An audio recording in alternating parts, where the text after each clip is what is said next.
नेताजी ने न जाने कितने लोगों के सर पर हाथ रखा, कंधे पे हाथ रखा और राजनीति की ऊंचाइयों तक पहुंचाया। उन नेताजी को हम लोग याद करें, उन्हीं के स्मारक में आज हम लोग शामिल होने जा रहे हैं।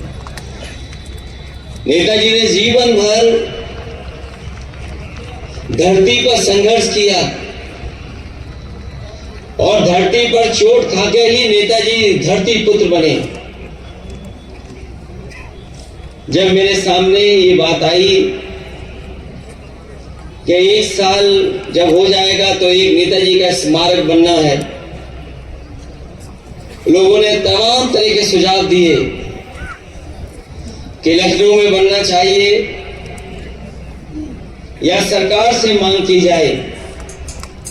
मैं उन साथियों से मैंने कहा कि जहां नेताजी ने जन्म लिया और जिस मिट्टी में खेल करके, जिस मिट्टी में राजनीति कर करके वो राजनीति की ऊंचाइयों तक पहुंचे हैं, उसी मिट्टी में देश का सबसे बेहतरीन नेताजी का स्मारक बनेगा।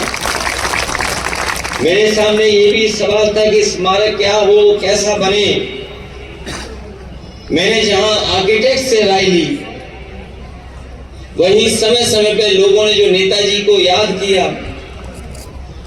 जिस समय नेताजी अस्पताल में बीमार थे और बीमारी के बाद जब हम लोग सैफई लेकर के आए और लगातार उनके चाहने वाले लोग राजनीति के क्षेत्र के दूसरे क्षेत्रों से उन लोगों से जब मिला, मैं उनसे बातचीत की और कई बड़े लोग जो नहीं पहुंच पाए, उन्होंने पत्र के माध्यम से नेताजी के जीवन के बारे में जो किस तरीके से जीवन उनका छुआ, उन बातों को रखा। तो मुझे याद आया कि मैं आर्किटेक्ट से कहूं कि नेताजी जहां देश के ऊंचाइयों तक पहुंचे, वहीं मुझे सैफई में उनका स्मारक बनाना है। और जब स्मारक बनाने का फैसला लिया तो न केवल भारत के बल्कि दूसरे देशों में भी जो बड़े बड़े नेता रहे या जिन्होंने समाज को सुधारने का काम किया, उन स्मारकों के बारे में जानकारी दी। और कई प्रेजेंटेशनों के बाद और कई यंग आर्किटेक्ट और इंजीनियरों के बीच में ये जब स्मारक फाइनल हुआ तो मैंने यही कहा कि जिस तरीके से अमेरिका में वहां के राष्ट्रपति का स्मारक बना है, हम लोग भी उसी से इंस्पायर होकर के, क्योंकि नेताजी ने न केवल हम लोगों का जीवन बदला है बल्कि करोड़ों लोगों को जीवन बदल करके उन्हें मान सम्मान दिलाने का काम किया। इसलिए उससे प्रेरणा लेकर के उसी तरह का नेताजी का भी स्मारक बने। और मुझे खुशी है इस बात की कि जिस जमीन से, जिस मिट्टी से नेताजी निकले थे, उसी जमीन पर हमें स्मारक बनाने का मौका मिल रहा है। ऐसे ऐसे नेताजी ने फैसले लिए जो देश की राजनीति को मोड़ने का काम किया है। यहाँ पे जितने लोग बैठे हैं मंच पे हमारे सामने, उन सब के पास नेताजी की कुछ न कुछ यादें हैं। नेताजी का साथ रहा है, नेताजी का जीवन छुआ है। आज नेताजी हमारे बीच नहीं है, लेकिन उन्होंने हमें और आपको जो रास्ता दिखाया है, ये सच्ची श्रद्धांजलि यही होगी कि जो नेताजी ने राजनीतिक, सामाजिक और आर्थिक रास्ता हम लोगों को दिखाया है, उसी रास्ते पर चल करके इस समाजवादी पार्टी को हम लोग ऊंचाइयों पर पहुंचाएं। मुझे भरोसा है कि समाजवादियों ने हमेशा देश के लोकतंत्र या जब कभी भी देश के सामने कोई संकट आया होगा तो नेताजी सामने खड़े होकर के उस संकट को बचाने का काम किया है।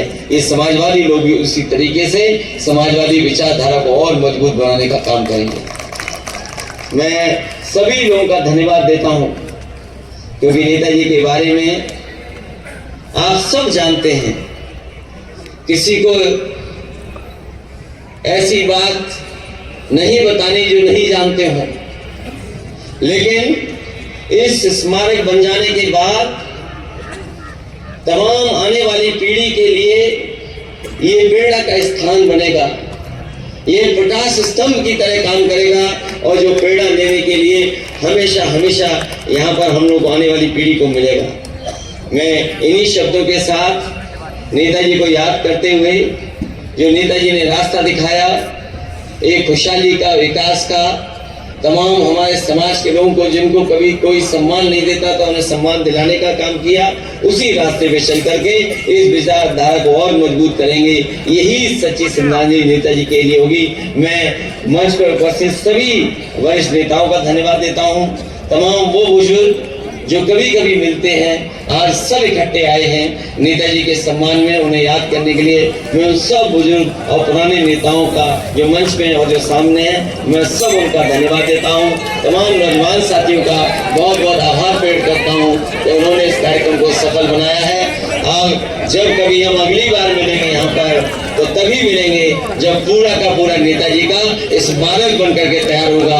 आज हम लोग भूमि पूजन के दिन मिले हैं, अगली बार जब यहाँ पर मिलेंगे तब नेताजी का ऐतिहासिक स्मारक यहाँ पर बन करके तैयार हो जाएगा, तब हम लोग फिर मिलेंगे। इन्हीं शब्दों के साथ मैं आप सबका बहुत बहुत आभारी हूँ, धन्यवाद देता हूँ। इस कार्यक्रम के लिए बहुत बहुत बधाई।